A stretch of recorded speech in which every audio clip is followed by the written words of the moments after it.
Bonjour les amis, j'espère que vous allez bien. Aujourd'hui, 17 août, là c'est la deuxième vidéo avec l'évangile du jour et la correspondance de Maria Valtorta. Donc c'est parti, on y va. Au nom du Père, du Fils et du Saint-Esprit. Amen. Donc évangile selon saint Matthieu. En ce temps-là, voici que quelqu'un s'approcha de Jésus et lui dit : « Maître, que dois-je faire de bon pour avoir la vie éternelle ? » Jésus lui dit : « Pourquoi m'interroges-tu sur ce qui est bon ? Celui qui est bon, c'est Dieu, et lui seul. Si tu veux entrer dans la vie, observe les commandements. » Il lui dit : « Lesquels ? » Jésus reprit : « Tu ne commettras pas de meurtre, tu ne commettras pas d'adultère, tu ne commettras pas de vol, tu ne porteras pas de faux témoignages. Honore ton père et ta mère, et aussi tu aimeras ton prochain comme toi-même. » Le jeune homme lui dit : « Tout cela, je l'ai observé. Que me manque-t-il encore ? » Jésus lui répondit : « Si tu veux être parfait, va, vends ce que tu possèdes, donne-le aux pauvres, et tu auras un trésor dans les cieux. Et puis viens, suis-moi. » À ces mots, le jeune homme s'en alla tout triste, car il avait de grands biens. Acclamons la parole de Dieu. Louange à toi, Seigneur Jésus. Dans les visions de Maria Valtorta, l'évangile tel qu'il m'a été révélé, aujourd'hui, cet extrait se situe au tome numéro 9, le chapitre 576.6. Le jeune homme se prosterne devant Jésus et lui dit après une profonde salutation : « Je suis Philippe de Kanatha, fils de vrais Israélites, et resté tel. Je suis disciple de Gamaliel, depuis que la mort de mon père m'a mis à la tête de son commerce. Je t'ai entendu plus d'une fois, je connais tes actes. J'aspire à mener une vie meilleure pour observer cette vie éternelle dont tu assures la possession à celui qui crée ton royaume en lui-même. Dis-moi donc, bon maître, que dois-je faire pour avoir la vie éternelle ? Pourquoi m'appelles-tu bon ? Dieu seul est bon. Tu es le Fils de Dieu, bon comme ton Père. Ah, dis-moi, que dois-je faire ?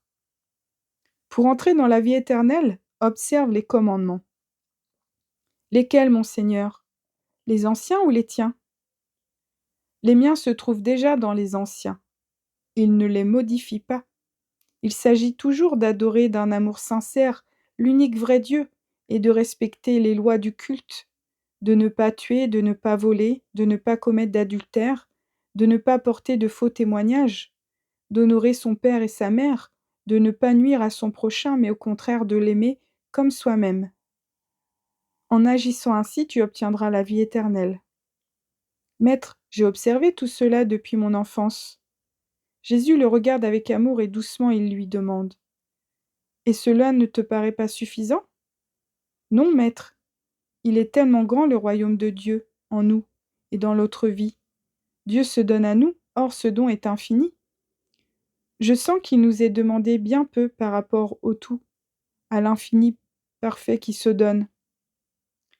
Je pense qu'on doit l'obtenir par de plus grands mérites que ce qui est requis pour lui être agréable et ne pas être damné. Tu as raison. Pour être parfait, il te manque encore quelque chose. Si tu désires être parfait comme le veut notre Père des cieux, va, vends ce que tu as et offre-le aux pauvres. Et tu seras dans le ciel un trésor qui te fera aimer du Père, lui qui a donné son trésor pour les pauvres de la terre.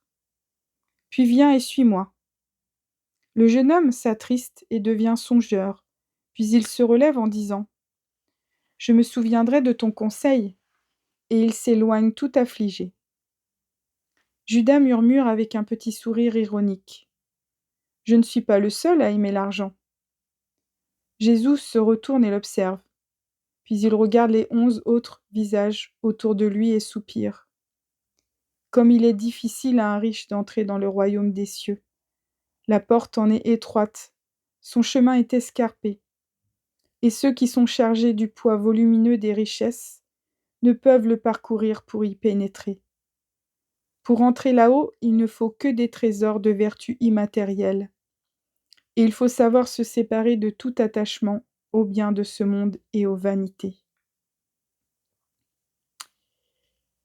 Ensuite, l'extrait que je vais vous lire, il s'agit de la Fondation héritière de Maria Valtorta. C'est l'intégralité de l'homélie de Monseigneur Pier Giacomo De Nicolo.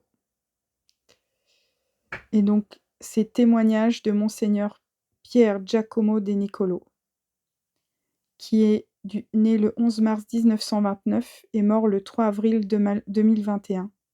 C'était un archevêque de l'Église catholique qui a passé sa carrière au service diplomatique du Saint-Siège, notamment en tant que nonce apostolique au Costa Rica, en Syrie et en Suisse. Voici un extrait de l'homélie qu'il a prononcé à l'occasion de la Sainte Messe du samedi 15 octobre 2011 à Florence, lors de l'événement commémorant le 50e anniversaire de la mort de la mystique Maria Valtorta. Chers fidèles et amis, notre réponse docile et humble à l'impulsion irrésistible de l'Esprit du Seigneur nous a conduits ici aujourd'hui dans cette glorieuse basilique de la très sainte Annonciation, cœur marial de Florence depuis des siècles, pour approfondir dans la prière notre vocation chrétienne. L'heureuse occasion nous est offerte pour le 50e anniversaire du passage au ciel de Maria Valtorta, dont l'offrande cachée est soufferte à l'époux, divin mené à son accomplissement parfait au fil des décennies, apporter à tant de personnes des fruits de salut terrestre et éternel.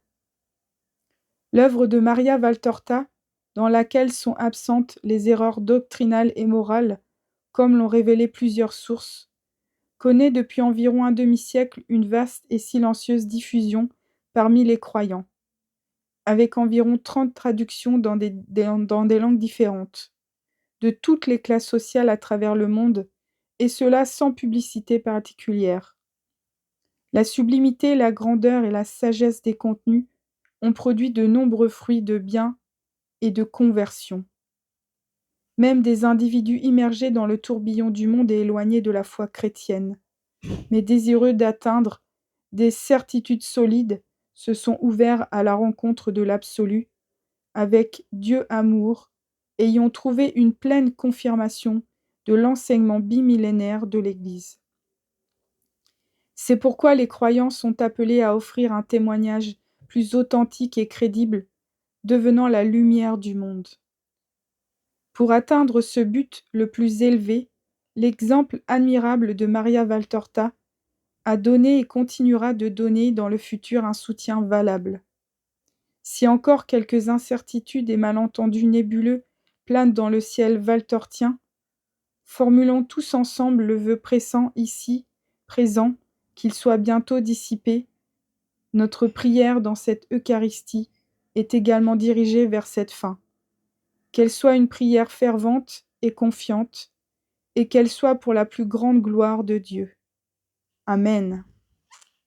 Voilà, donc moi je confirme que Maria Valtorta a contribué à vraiment approfondir ma conversion qui avait déjà commencé suite à mon EMI. Donc voilà, ça m'a vraiment boosté ma foi et aidé à cheminer et à comprendre l'évangile du Seigneur. Donc voilà, donc je vous demande de bien partager tout ça parce que c'est important que Maria Valtorta soit connue parce qu'elle permet la conversion de beaucoup de personnes et j'en ai rencontré de nombreuses qui, comme moi, ont vraiment eu un coup de cœur pour les écrits de Maria Valtorta et qui a boosté leur foi et leur conversion. Voilà, donc j'espère que ce passage vous aura plu. N'hésitez pas à liker et à partager et à vous abonner si ce n'est pas déjà fait. Je vous souhaite à tous une très bonne journée. Soyez bénis de Dieu et à demain pour d'autres vidéos.